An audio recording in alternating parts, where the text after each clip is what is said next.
Okay, today we're going to show you how to replace a motor on a Remington Solar attic fan.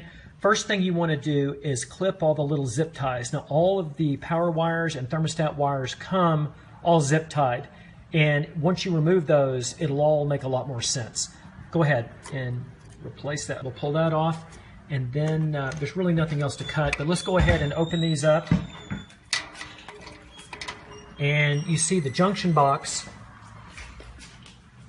right here with the pins, and those are all located right here. And if you need a wiring diagram, contact support@remingtonsolar.com and we'll show you where all those go. A lot of times when you're doing a motor replacement, you want to check all of these terminals and leads and make sure that all the wires that are obviously screwed into these terminals are nice and snug.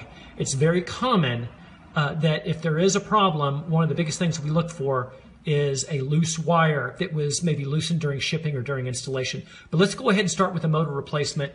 As you can see, the fat wire here is the power wire that goes into the terminal here, and that powers the motor. There's a smaller power wire here, which is actually not a power wire, it's your thermostat.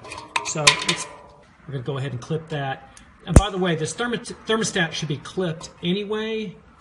The thermostat should be clipped anyway to dangle down into your attic and give you a true temperature reading in your attic. So let's go here, and now you can really see what's going on here. Notice there is a jumper on the terminal, and that is right there on the bottom. And then there are other power wires. But let's go ahead and get on with the motor replacement. The motor replacement is actually quite simple. You can get a small Phillips head screwdriver in there and go ahead and loosen that. Here we go.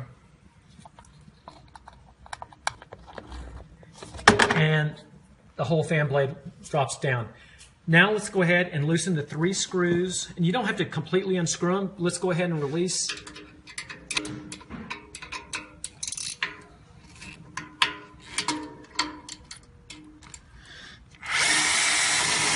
Burning my drill.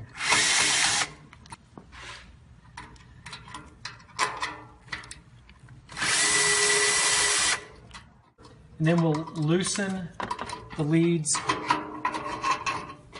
There we go. And make note of which terminals those go on. We'll loosen those. Pop the cap off.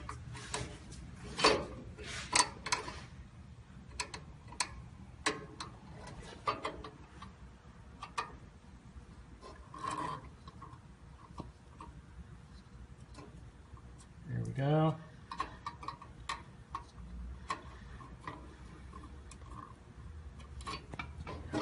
Okay, and then we want to grab our new motor and then just reverse the process.